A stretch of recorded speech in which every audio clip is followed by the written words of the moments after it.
Hello and welcome to another episode of CISO Tradecraft, the podcast that provides you with the information, knowledge, and wisdom to be a more effective cybersecurity leader. My name is G. Mark Hardy. I'm your host for today, and we'll be speaking with Bill Pollock from No Starch Press. But before we get going and talking about books and publishing and public charity and a whole lot of fascinating things, let me share with you briefly a message from our sponsor. Risk 360 is cybersecurity technology and consulting firm that works with high-growth technology firms to help leaders build, manage, and certify security, privacy, and compliance programs. They publish weekly thought leadership, webinars, and downloadable resources like budget and assessment templates. You can check out some of their offerings at risk360.com/resources. That's risk360.com/resources. And now, of course, back to our show. It's my privilege to introduce to you a person that I've known for probably 20 years, and chances are you've met him more than once if you've been to any security conferences in the last couple decades. Mr. Bill Pollock, thank you very much for being a part of our show. Thank you for the opportunity. We've talked about doing this for a little while. Yeah, exactly. Maybe a year. I don't know. But at least a year, maybe more. But hey, could you tell us a little bit about yourself, a little bit about your background? So I started No Starch Press in 1994, but before that, I studied political science at a college in New England. I never intended to be a political scientist. I intended to be a biologist. And to anyone who's thinking about making that shift because political science is more interesting than science, I say stay with science. But I chose that major simply because I calculated, I've heard other people do this too. I was told I had to choose a major. I added up the credits. I realized I had more political science credits. So I said, fine, pick that. That was not necessarily a good move. I ended up, after college, going into a post-bac pre-med program. I was on my way to medical school, was guaranteed admission. I dropped out the morning of my first organic chemistry test because I wanted to learn science, and that's not what people were there for. So I ended up going into medical book publishing at a company called Springer Verlag, which is this huge company now, worldwide. And I used to rewrite the books about things like mitral valve transplants. I used to read the books. They were easy to read. I never had a problem with any of the medical stuff. And I would just rewrite it because it wasn't good. So I've been doing that since I started that in 87. I went into textbook publishing after that. And then I worked at Freeman & Company. I was a biology editor. I got back to my roots, trying to acquire biology books. In 1990, I'm very proud to say that I attempted to create a software-based molecular modeling kit, which would be very useful today because I got tired of building space filling, building ballistic models. It's like, okay, that one took me 20 minutes to make. So in 1990, there was a product called Alchemy from Tripos Associates, which ran up a floppy, and you could actually use wireframes and see, structure and function, which is what was key. But I got fired from Freeman. One of the typical things in my business, book business, is that you have people who are fundamentally incompetent running a company, and they put all the onus on their editors. So they just go around and fire. They literally this person would fire one editor every few months and then just got around to me. One book that I really wanted to do, which ended up on the market, is called Machinery of Life, which has beautiful watercolor paintings of the interiors of cells. So the first edition came out from Springer Verlag, my old company. Looked terrible, was black and white. Beautiful 4-color illustrations. They made it black and white. The second edition, they made color. That was a book that I really would today still love to have on my list. But I know more about biology probably than I do, but actually doing computer security. Well, I don't know if this is true today, but certainly I've actually studied biology, where I haven't studied computer security, but I have worked extensively through many of the books that have built people's careers, or so I'm told. Books from my list, like Practical Malware Analysis. I went through every line of that, or Serious Cryptography, or the Metasploit book, Hacking Art of Exploitation. And you've really become sort of the guy that everybody sees at the security conferences. So you ended up starting No Starch Press 30 years ago. So congratulations. I mean, a lot of companies never make it past 1 or 2 years, but here you are 3 decades later. That's absolutely awesome. Now, when you started No Starch Press, were you going to be focused on computer security, or did it start in biology and migrate over? How did you end up being in this space? Oh, I forgot one important book publishing position. After Freeman, I went to Osborne McGraw Hill, Osborne was started by Adam Osborne, who created the Osborne Right. luggable, but Adam was long gone, and I was making computer books. So I actually was in. Some people were envious of this. I was making computer game books in 1990, calling on Maxis, which was down the road in Alameda. To go see Will Wright over there. Now he's like this, share online games. So I made computer game books, and I would edit these horrible, big stat, like documentation. The whole computer book business in the 90s was based around supporting piracy. Essentially, people would get early documentation that would rewrite it, and people would buy the documentation because they didn't get it, they didn't have the product. That's changed over the years, but that was really boring to me. So I tried to do some other interesting things. I did the same thing that I do today, which is I would edit everything. My biggest success there was a book called Soundblaster, the official book, for lack of a better name. Basically, people were trying to put in Soundblaster sound cards and couldn't get them to work. So we documented the tools that were in there, the software and such. And basically, I think I lost 5 pounds editing that book because it needed a lot of work. Not exaggerating. No, I can believe it. But I don't know if you'd recommend it as a diet program for people editing a book like that. But it worked for me, but I didn't actually need to lose the 5 pounds. I just did because when I was younger, I used to work like nonstop. Now I probably work nonstop, but not linearly. I just do a bunch of things. So and when I got fired from that job, I had when I was hired, they loved me. And then there was a power vacuum. And then the new guy thought I was interesting to a point. And then after he was running around the office, punching chairs, telling me I should go see a psychologist, he can't be. It's like, great. I had a business plan and I launched those Starch. So the plan was never to do security, but to do tech books that had character. And I started by doing books like the Needle Crafter's Computer Companion that basically showed you, it was way ahead of its time, how to use a computer for sewing and quilting. I did one on astronomy. I published the guide to the Jewish internet. I did a book on gardening and figuring everyone was using the web, but really it wasn't that happening in 1994. I remember in the early days, even before there was a Google search, that I knew one person who basically one of his books he published was really a list of all of his links, all the good, cool stuff that he had organized and cataloged and things such as that. I think his name was Armin Morin. And he made a small fortune that way by just saying, hey, I have indexed the internet and here's a gigantic hierarchical directory that you can look for things. Right. And of course, Google drove that out of business very quickly. But early on, I think those of us who weren't there in the 90s kind of assumed that all the infrastructure that we rely upon was there, and it really wasn't. And so security books back then were kind of few and far between. They might have been technical in terms of either here's how to do stuff. He said they were focused on piracy, which I think was kind of interesting because I go back and look at some early books that we've had, and I've got a few up here on my shelf. And I think that some of those early volumes that came out there were a bit of a risk, I think, not only for the author, but the publisher, kind of like the old Abby Hoffman Steal This Book, where it was a little bit of a countercultural, where even the title of the book says, well, go steal it. But were they that radical, or were they really just technical people trying to make a point about here's how to use these new tools that are coming and how to make them more functional? Well, so one book that put us on the map early when it came to security that actually brought me into the whole hacking/security field was Steal This Computer Book, which I published in 1997. I rewrote the entire thing, and collected all the software. I had an author, but it needed a lot of work. Mm-hmm. So I did it. I almost canceled it. It went through 2 other editors. We put that out as an homage to Abby Hoffman, and people will say, what a great title. And it's not my title, really. But anyway, that book gave me a really interesting introduction to a lot of kind of the hacking underground and also the kind of things that people do. I think I followed, one thing that followed that was Crack Proof Your Software. I'd forgotten about that one.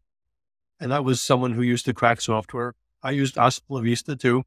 And I learned about, how people chop out the the code generators, and then you realize where the cracks come from. It's like someone chopped out a bit of code and pushed it out there and made it into its own little application. That book didn't sell particularly well. Steele's Computer Book did sell very well. It was actually on the Publisher Weekly bestseller list for a time. It hasn't been revised for years because there's just a lot of work that has to be done. I would say the book that really may have put us on the map was Hacking the Art of Exploitation by John Erickson. Mm-hmm. I met John at Rubicon, which was an interesting conference in Michigan. It was probably more black hat than anything. And John gave a talk on a matrix for password cracking. And I thought, this is cool. This guy is the guy I want to meet. John had his own groupies. People followed John around. At that conference, everyone was ejected by the hotel the next morning. I didn't actually realize this, by canine dogs and police. I got up in the morning. Everyone was gone. What happened? I didn't get booted out because I didn't take a room under the hotel rate. Like the hotel showed discount rate. So that's a lesson to everyone. Just maybe you don't use the show rate depending on your conference. And I had to go find them. They were scattered around the city. But that book was the first book. At the time, the books that people were buying were Hacking Exposed. And not to take anything away from Hacking Exposed, a lot of them were Foundstone people who've built their own businesses, very successful businesses. But a lot of those books were basically point and click, do this, and here's an attack. And I would look through these and it's like, I'm not really learning anything from them. So I published Hacking the Art of Exploitation, which basically shows you how attacks work with code. And that book has only got through 2 editions. The last one was 2008, and it's still usually in my top 10 bestsellers. Wow. A testament to the way you can make technical books that don't date by focusing on core topics that people can learn over time. Practical Malware Analysis is probably 11 years old. It's still by far the best-selling book on malware analysis.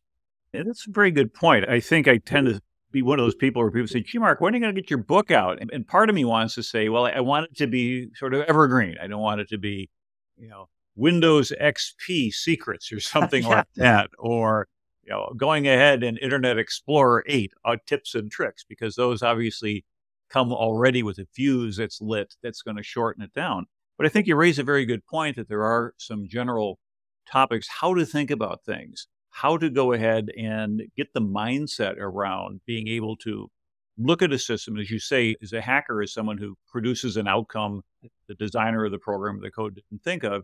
You go ahead and you look at a system and you go, wait a minute, I didn't think about this. And then you pull something out and it works.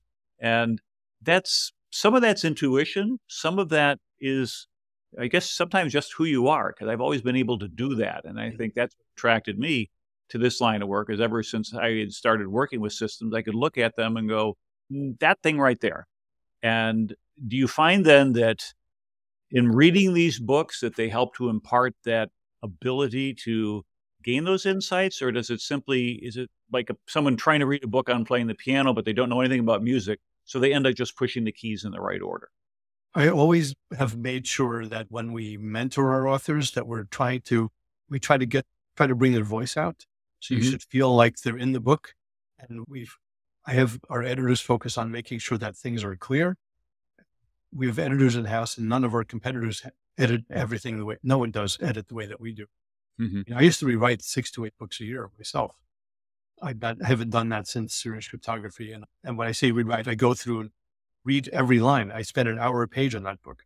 But my basic directive to the editors is, when your mind starts to undercut, and if you can't figure something out, try to puzzle through it. The editing process is a lot like writing code. When you're really dug into a book, you've got blocks of information in your brain. You're trying to reorganize it to make sense of. I remember watching my son code. It's very similar. It's a very intense, it should be a very intense process.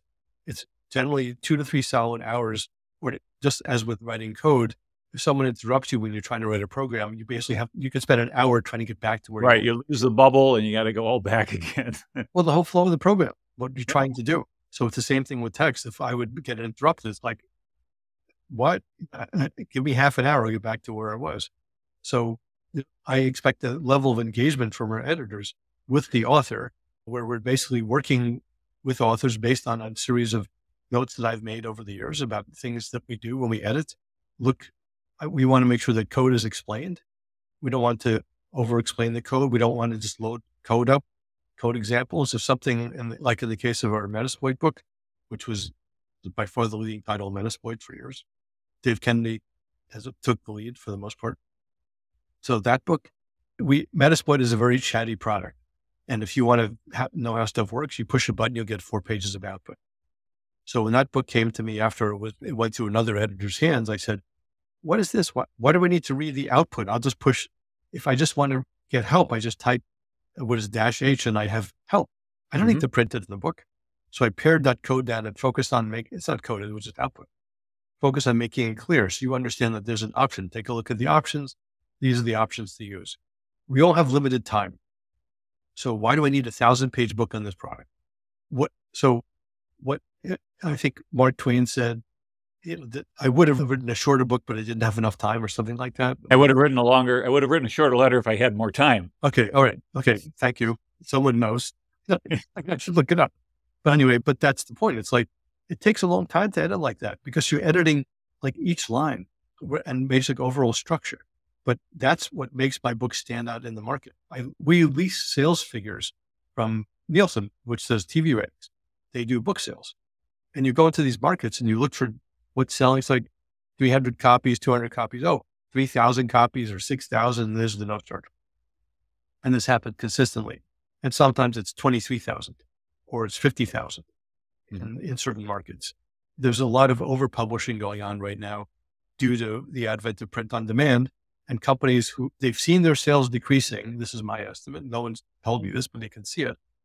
Their unit sales are increasing per title. So they just make more titles, which means less effort spent on making good books. I spend more effort on making good books every day. Every day I go to work. And it was interesting. I was reading something, I think just last night, about a generative AI tool that someone had open source. He said, you just give it the parameters of what you want, and it will write you an entire story. And then you can publish it. And so now what we're going to see is the signal to noise ratio is just going to go through the floor as all this stuff comes out there and people have these Me Too things when it wasn't even me. But yet at No Starch, it's kind of standing uniquely to say, no, this is solid stuff. And it represents not only well-written material, but extraordinarily well edited.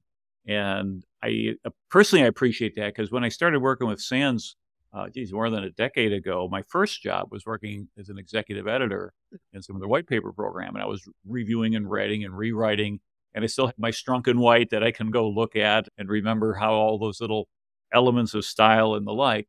But what was interesting is I found out that some people who were technically brilliant were quite honestly horrible writers when it came down to the English language. Yes. And sometimes the reverse was true, that people would write really tight prose, but they weren't saying anything of great significance.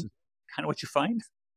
Absolutely. I mean, I'm not going to give you a specific. Yeah, exactly. We don't mention authors. You never want to embarrass anybody. Yeah, I mean, I can tell you, people said something like, I didn't realize that this person was such a good writer. And it's like, they're not. I mean, I rewrote everything, but it's like good stage lighting. I've never put my name on the cover of a book, even though in many cases people were actually reading mostly my writing. But I remember editing a book about 14 years ago, and I put an Easter egg in there because for years I've been telling people about G-Mark's law. Half of what you know about security will be obsolete in 18 months. So I made sure that worked its way into print. So now you can go ahead and reference it. Well, say, go look at that book that was published way back when. And it's like, oh, wow. And I never put my name anywhere on the book, even though I had done a lot of extensive work on it, because that wasn't my job. Right. And so it's important that we stay in our lanes. And as you think about that, as people come up with ideas and say, I really know a lot about something, or I think I know a lot about something, what's a good way to validate whether a person does or does not have a book in their mind? Could they come in there? Do they write a little outline and you look at it and you go, meh? Or do you look at it and go, tell me more? What's the process if somebody is thinking, I'd like to publish something? How do they go about doing that? One thing that I always keep in mind is that if you say you want to write a book on a topic and I say that's cool, that's only the beginning of the conversation because what you have in your mind may be completely different from what I think should be done. Mm-hmm. So I want every author to actually write a book proposal, a full plan, just like when you go to build a house, you don't just say like, I'm just going to build this 3-story house. Looks like this. Great. Let's start building it. Oh, we forgot. Oh, the beam doesn't go here, or we have no beams. There's no door out of the room. So it's like an architectural plan. You're building a thing. So I want to see not just the outline. I want to know the thought process. Like what? So I like people to write not just a listing of chapters. I like to write what I call, for lack of a better term, a paragraph outline. Tell me in a paragraph what each chapter has. So you're basically writing essentially a synopsis of the chapter you haven't written. Someone who I think has the best chance of success will be able to write that. Will be able to explain to you what's going to be in the book, and also paint a picture of what the book will look like. A book is a physical object. I mean, ebooks are not, but I start with always print book first. So I say to authors, if you can picture the book in your mind and essentially turn the pages, you're well on your way. If you can't, I'll help you get there. I'm on author calls all the time now. We went remote in March 2020. So I mentioned to you before the call, I'm spending probably 5 hours a day on video calls. I used to reject every single one prior to March 2020. No, I'm not getting on I'm not turning on the video. I'm not getting on now it's what I do all the time with my staff who's in 15 different states and with authors. And I really enjoy the process of mentoring authors, helping people to kind of get stuff on track, making sure they don't go down the primrose path that takes them totally off course. They write 3 chapters, which they throw out, or they forget that, like, if they don't write the outline, they'll be writing chapter 6. This happens all the time. And saying, oh, this should have been in chapter 2. And everyone involved in the project is made crazy, and authors lose steam. Another thing too is what I recognize with the book business is that you've probably seen these super Bibles that used to be published, these big, fat, giant tomes with nothing in them. I mean, literally, like, I'm very opinionated, as you know, but I'd look at it, it's like, I remember looking at a book on networking, and basically it was like, let's say 1,000 pages long and 30 pages were useful. So think about the individual writing this. I mean, in the era of ChatGPT, maybe ChatGPT does all this stuff. I don't know. But take that person, like someone experienced like you, and say, gee, Mark, forget about all this basic stuff. We're writing a book for experienced people. Right away, 500 pages don't get written. Because they're like, oh, I don't have to give you all the basics. No, we're assuming that Rust for Rustaceans, a book that I published, is for experienced Rust programmers. We don't have to go through cut and paste and push the power button. That's how computer books used to be written. Start from the very beginning, match the screenshots everywhere. And as an experienced person, you're like, I don't need all this. So start with, I don't like to say intermediate because no one ever knows. You might say, I'm just kind of intermediate at this. Yeah, and you've been doing this for 30 years or whatever. You're not intermediate, but in your mind, the sharper you are, the more you know about what you don't. Like, so I think experienced. We all know if we're experienced. So write something for the experienced programmer or write something for the experienced security professional. And more, there's an overlap. Think back 20 years, people were not writing code in security. When I published Python for Kids, that used to be my best-selling book at HackerCons. It was now those kids are adults and they're at the It was 40-year-old guys. There are just very few women, especially, and I keep trying to do what I can to bring more women into this field. But it's like 40-year-olds would just be picking up Python for Kids. And I say, oh, you must have a kid. No, it's for me. My son gave a lecture on Python at ShmooCon one year. I think he was 15. All these people surrounding him, listening. He's a computer scientist now.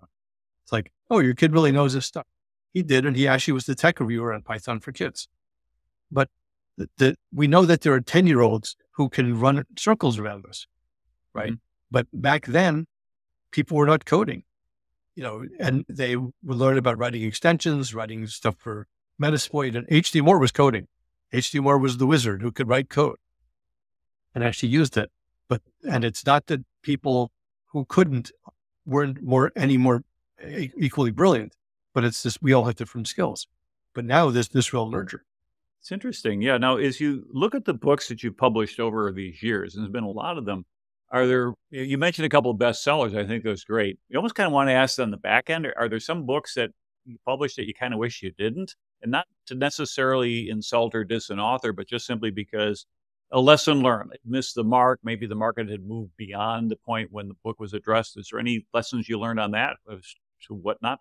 I learned one lesson when I published the book on overclocking. I used to be into overclocking. I had all the kits. I actually never used the kits. I didn't need to. I knew when they needed to do. Sorry, that's my NAS speaking to you. Mm-hmm. So one thing I left out of the overclocking book was a section on cooling. It's absolutely key to overclocking. Yeah, I would hope so. But I didn't notice it because I knew all about cooling. So one thing is it's not necessarily helpful to find an expert to edit a book. It's often better to have someone who doesn't know, who's learning from it. So that's one thing I learned from that. I've released books. I know I did a big fat book called the eBay Price Guide years ago. I'm talking big fat book, took a ton of time, and I was so late to market. There were tools, like it was basically a directory show. It made sense. It would have made sense 5 years before. Mm-hmm. Basically like what sold for what, you get a feeling for what kind of targets. I mean, in today's world, it's like, why would you ever do that? But at the time, you didn't necessarily have the kind of search tools. But by the time I released the book, there were great ways to find out that information, and the book was useless. And we spent so many countless hours on that. I published the book.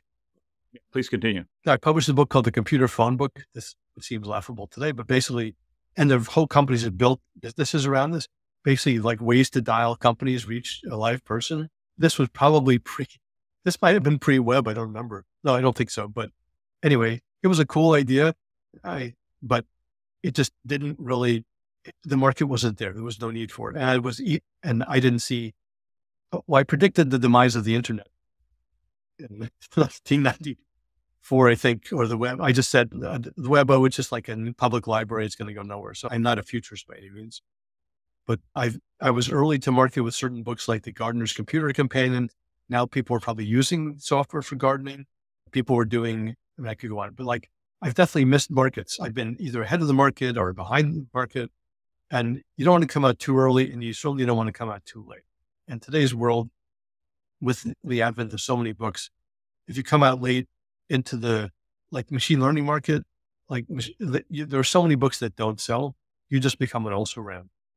But yeah, that occurs to me. What I was getting ready to say a moment ago is that with the machine learning and now with the generative AI, I would think that if you try to put a book out, it'd be obsolete in 45 days. I mean, we're just changing at such a rapid pace. It's almost as if to say, don't read about it. Just get your fingers on the keyboard and just spend hours with it until you start figuring it out. I heard exactly that I was at MIT, and I knocked on the door of a very high profile AI researcher. And I said, a book publisher, he said, I will never write a book because it'll be out of date in 6 months or less. So in that area, and that's what's happening. And that's not an area for us. We will be doing a basic book about how AI works. And this book is actually great because AI fundamentally, the basic stuff is probably not going to change that much, but all the applications and the latest advances and stuff, that will change. But at core, AI is built on a core set of tools. So the people who learned about AI 20 years ago are not irrelevant today. I am amazed by how many books are coming out on ChatGPT. That seems pointless. In the security field, I mean, when I talk about InfoSec, I tend to stay away from tools because the tools change too quickly and focus on, for example, practical packet analysis, ways to use packets to analyze what's going on in the network. The most useful parts of the book for many people are the scenarios, and they'll just basically ignore the networking stuff. I published the TCP/IP guide in 2003 or 2005, and that was IPv6 throughout. That book still sells today just the way it did when it came out. It was way ahead of its time. That book was early. No one was using IPv6. But now, well, probably still no one's using IPv6, but it's still relevant.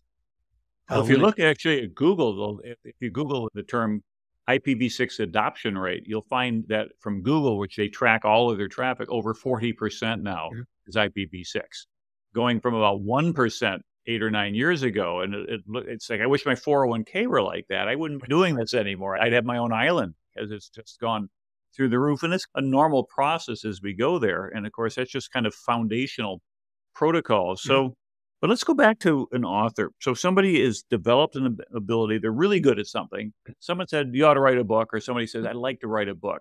Then they look out there, and of course, there's all these publishers and things like that. What's the value proposition for a potential author to come to No Starch Press? Well, let's talk generally about the nature of the author book publishing arrangement. Whenever you sign a contract with a book publisher, you're giving up something. With a publisher will pay you a royalty at some level. There are different things to look at in the publishing agreement. Like we pay a flat royalty, which is unusual in the business. As in, if it's 15%, we're going to pay you 50% on certain sales, period. We don't cut the royalty rate. It will increase for ebooks. It'll increase for foreign rights sales, but we're not cutting it for different types of sales. People are, you're not a publishing professional, nor should you expect it to be one. But there are certain aspects of the publishing agreement that authors don't evaluate. And what they'll see typically is, oh, this one's going to pay me 17%. No Starch is only going to pay me 15%. But nominally, you might get effectively 6% because of the different types of cuts. People don't know how to evaluate that stuff. But publishing is a service business, number one. And this is going to tie to kind of the way I built my own business, right? So when you go to a publisher, you ought to get a level of service. Otherwise, why bother? Why not just do it yourself? We'll do it on LeanPub. And in some cases, there's absolutely, it makes perfect sense. If you've got a high profile and you can pull it together and you want to do the work, do it on LeanPub. You can do it on Amazon CreateSpace, but you'll see the way that Amazon effectively monetizes every bit of the business. So if you want real marketing support, that's one cost. You want a professional cover, that's another cost. You want a real editor, and when you add it up, it becomes very significant. But in some cases, the book is so popular that you don't need that. So that's where you look at it and say, well, what can this publisher do for me? And in some cases, the answer is, I can do nothing more for you than they can do. But in cases where a publisher can help you get on track, edit the writing, help you to stay on schedule, get the book into more than just Amazon channels, as in there are multiple sales channels around the world, sell foreign rights, get into ebook vendors, get into actual bookstores, because no bookstore is going to buy Amazon books. There's none. Maybe sell in other countries physical books and such, depending on what the person wants. Those are things that a publisher can offer. But then to the author, the challenge is to ask those questions and ask before you sign the contract. I say to authors too, like if a company sent you a contract and you don't have to sign it right away, if they're actually interested, if I say to you, this is interesting, talk to me. I've had people I signed 6 years after I met them, 10 years, 20 years. If I think the person's good, I look for the person first. Good. If I'm interested, I'm going to be interested in 3 weeks too. If I actually am interested, if all I'm trying to do is just get books signed, and each editor at most companies is incentivized to just acquire books. They're called acquiring editors for a reason. They just want to get stuff. And in today's world where it's all print on demand, which basically means effectively very little investment on the part of the publisher, it doesn't matter. It's like people are trained to say, well, what's your first print date? And people will tell you, well, we print on demand. Why would you care about that? Well, if I print 10,000 copies of a book and it costs me $50,000, the argument is the publisher is making a significant upfront investment. They're not going to just leave your book behind. And we do print offset. We do print 5,000 copies. We print 10,000, sometimes 25,000, sometimes more.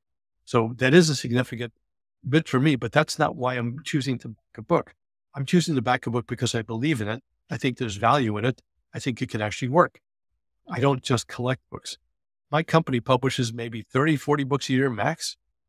And I have competitors doing 50 to 100 books a month. And if you think about it simply by the numbers, well, okay, well, let's say that's an interesting option. You want one of their covers on your book, but what are they actually bringing to the table? If all they're doing is saying, we're going to throw a cover around the book and you're going to be part of our list, what does that actually mean? Companies that people have known and have grown up with have changed in direction. Companies that you can think of who are like the standard for certain areas, like we took over the whole Python book market because our competitors just left it behind. But because they're doing trainings, they're focused on, we don't do trainings. I'm not against doing trainings, but I don't know how to do it. I don't know how to do if an author comes to us and says, well, we want to do a book and we have trainings to do. It's like, well, I don't have a training, or I make books. Yeah. And understand what lane is. So kind of the question I was wondering, so you have to imagine a lot of listeners are probably wondering too, let's assume that I take the time and I write a book and the proposal is good. We write, it goes out there and it goes to press. And let's say it's, what's a reasonable number of copies, recognizing that we're not Stephen King, so we're not selling to the world, we're writing to a niche. If I sell 5,000 copies, am I knocking the cover off the ball, or am I just scratching the surface? I mean, I have almost nothing, I think, that sells 5,000 or fewer, but I see many books on the market that are selling in the low hundreds. I mean, which is really stunning, not from my company. I have security books that have sold, 50,000, 100,000 copies. I have security books that will sell, maybe 7 to 10. But we also have to look at the ebook market. Basically, I've got print, I've got ebook, I've got foreign rights sales. Those are three major contributors to revenue. So I look for books where we have really decent rights sales because we pay half of whatever the rights sales are. The ebook sales on tech books for us are maybe 50-50. Some, it might be 60% ebook and 40% print. And that's not really what I want. I'd rather just the reverse. I'd rather sell like 60% print and 40% ebook because the authors are going to make more money on that. We don't get the same amount of money for an ebook sale. because That's ebook sales are amazing. typically counted as reads. So it's some little piece of the sale. So not committing to any Right. particular book, but just for ballpark. So a potential author says, if I'm going to sit down and spend hundreds and hundreds of hours and I deliver a quality book and it starts to sell, what are they looking at in terms of the remuneration? Going to be measured in the hundreds, of thousands? Will they break 10 grand if they're doing well? It break 100 grand? I have authors who get $300,000 a year for royalties. I have authors who get $3,000. So I think the first thing is don't write to get rich. Don't write to replace your daytime job. I've got friends who do trainings in a weekend taking $100,000. Yeah. Very unlikely that you're going to see that in revenue, but use the book to build a business, to build your brand, to make a contribution. And that's another reason why when you go to the publisher makes money, like publishers that are bringing out 100 books a month, they're making money with aggregation by just collecting a bunch of stuff, nickels and dimes, just sign everything you can, put it out under POD, do nothing. And I'm sure your readers have seen books where it's like, oh my God, did anyone edit this? It's all over the market. That's not the case with my company.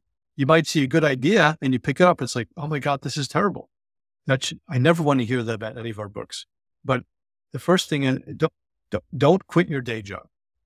I recognize that nearly every one of our authors has a day job. They're professional. That's why our authors set their own schedules. We're not going to be calling and saying, hey, Mark, I need the book in 3 weeks. I mean, the first thing I start with is, when do you think you could finish? The author puts the date in the contract. Unless I feel like the market is slipping away, I'm going to say, okay, we'll see the book in 3 years. Then it's our job to kind of help you stay on track and make sure that people have the direction and advice. But there are plenty of books in the market that sell almost nothing today because there are so many books out. So I've got my sales and marketing team involved early. I've got editorial people. I've got Penguin Random, my distributor, involved early. We catalog books about a year in advance. I'm going for the bigger sales. But when we're talking about bigger, we're not Stephen King here. I have Python Crash Course is my title, and that has sold better than any tech book I've seen in my entire lifetime. It's sold, our estimates are, in multiple languages, close to 2 million copies in print worldwide. Wow. I've never seen a book sell like this. That's impressive. Now, before you, I don't want to cut you off, but we're going to short on time. This is fun. We could probably talk for another hour, but the one thing I definitely wanted to talk about was what you started back in 2016, the No Starch Press Foundation, which is renamed the Hacker Initiative. And that's a public charity and can make some significant impacts on people. And again, before the call, we're talking about the fact that you have to follow a lot of rules and it's not just handing things out. But can you tell a little bit about some of the projects that you funded in the past and then some of the things that people might look forward to as being a possible candidate? And I think your 2023 grant cycle is open right now, if that's not correct. That's open now. I personally don't make any decisions. The board makes decisions. So it is a true public charity. When I named it the No Starch Press Foundation, that was not an appropriate name. It suggested private foundation. It's a public charity. And it's basically run by the IRS and the Attorney General. And I just I'm the chair. So a couple of things that stand out that were interesting projects. We funded one group that is building a robotic arm to feed like an indigent population. And then the latest project that they had funded is a smart trash can, which is an interesting project, like something that can actually make a distinction, I guess, potentially separate out different types of trash. We funded a project to create a free 5G network. And the idea was that you build this network so when people were remote and they had to go and sign on to get internet subscription, not every family can afford that. The idea was you build a free network that people can use and connect up and use that for teaching purposes. We funded a project to do some research into quantum. Will it move the quantum research forward? Who knows? But the point of Hacker Initiative is not to determine whether a project will fail or not, but to kind of support the idea. Just because someone fails at doing it doesn't mean the project was a failure. But the way it's structured is we have a programming committee, we have a mentorship committee, and the programming committee deals with the actual program of the nonprofit. So they're reviewing applications, which they then propose to the board. And ultimately the board reviews the shortlist and might have questions. And then the board signs off on it. And the board is made up of multiple people. So in terms of what they'll do this year, I don't know. I don't know what projects they're talking about. It's an arm's length thing. They will come to the board with proposals, but the best way to understand what we're looking for is to read the mission statement, because that's what we vote on. Like it's registered with the IRS. It's approved by the IRS. That's what we have to follow is our mission. And there's a set of exclusions. And when it comes to the board level, does it meet the mission of the nonprofit, of the charity? Does it violate any exclusions? So if somebody had a really good idea that they just could use a little bit of help on the funding, how would they go ahead and contact the Hacker Initiative? There's a Google form at hackerinitiative.org, hackerinitiative.org, and fill out the form, and it goes to the programming committee, and then they begin to review it. And while there's a lot of focus on cybersecurity, it's not a cybersecurity focused public charity. We define hackers broadly. So hackers could be someone in computer security, hackers could be someone building some new engineering project, someone doing some kind of experimental work in a lab. And we look for impact and measurable results. These are not my terms, these are charity terms. So we need to be able to show our donors that this is the impact. Otherwise, it's like, oh, we send 5 kids to a program is not something we'll do. But if we help people to build something, 5 kids build something interesting that can then be shared widely, it has real impact. That's something we look to find. That's really great. And I do appreciate both personally as well as professionally what you've done, because you've spent 30 years in this community. You've helped so many people, become authors, but then also for those people who are the consumers of the books to gain the knowledge and the professional capabilities to improve their careers. And you've really been at the nexus of that. And now the next generation here to be able to create a public charity and then allow that as a conduit for more good things. And so you've done an awful lot and continue to do a lot for this community. And for that, I want to thank you on behalf of all of our listeners who I'm sure if they were here personally would like to say thank you in person. And it's really great. Any last thoughts before we wrap up? Anything, ideas you'd like to leave us with? When I think about where InfoSec is today, I compare it to the medical field. Remember, I was on my way to join the medical field. And what I realized at the time, there were a massive number of trade magazines. Everyone's got a specialty. And I see more and more of the communities like that. The field has matured dramatically. There are tons of companies, tons of funding. And I think there's probably a lot of feeling of imposter syndrome. Why don't I write any code? Or I don't know how to actually do malware analysis. And I can't use a debugger. So I think we need to recognize that there are specialties in the field, and some people are amazing at certain things and don't know anything about anything else. Your endocrinologist might not know how to fix your knee and vice versa. So I see in many ways a field that's ready to, and maybe already is, I'm sure, developing specialties.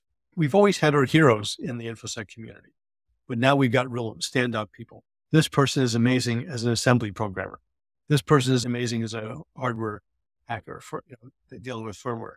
So much of it is apprentice work. So I'm looking now at areas where I can fill in gaps. Like we recently published a hardware hacking handbook, which is amazing, like voltage attacks and stuff. Like it's really interesting work by Colin O'Flynn and Jasper von Woudenberg. Like I look for holes, things where, because how many books do people need to buy in the course of a year? What I'd like is for each book that I bring out actually solves a problem, makes people a lot smarter. And if it's only 200 pages long, it's 200 great pages. It's not like 200 pages of fluff. So you had asked earlier about, and off call about the name No Starch Press. I think of it as basically meaning no bullshit. That's not a literal translation, right? But it's not stuffy, it's accessible. But I want people to pick up our books and say, oh my God, this is amazing. Oh, I never understood that. When I published Hacking Art of Exploitation, people would say, this is the best description of a buffer overflow, and it's 5 pages long. There were entire books written on buffer overflows. How much information do we actually need? We need to understand stuff. We've got brains. We can go from there. I want people to be like, the reason I started a public charity is to unlock the potential. I want the community to drive that. I put in over $1 million into that charity of my own money and to give back to the community. Unfortunately, I realized it's also a challenge to get people to understand what a public charity is. It's a lot more involved than I thought. But the money is still there, and we're looking for ways to make a difference with that money. And we need that insight from people or investment. And it's a lot harder than I thought. But I hope that when I look back on my life, as I do, that I think that I've made contributions to people's careers or opened up the possibility where someone said, I've been trying to understand this for 10 years. Thank you. I finally understand this. I don't write the books, but I try to make sure they're on track and that Right. they get the job done. Well, I thank you for all the work that you've done, and I think it's been wonderful, and I appreciate you being part of the CISO Tradecraft podcast. So this has been our guest, Bill Pollock. Thank you for listening. This is your host, G. Mark Hardy. If you're following us on your regular podcast channel, give us a 5-star or thumbs up so others can find us as well. And if you haven't yet listened to us or watched us on YouTube, come on over and subscribe. You get to see my smiling face every week. And besides, it's going to help us reach even more people. And that's the way that you can contribute to our community, by helping other people get the message out. So until next time, thank you for listening and stay safe out there.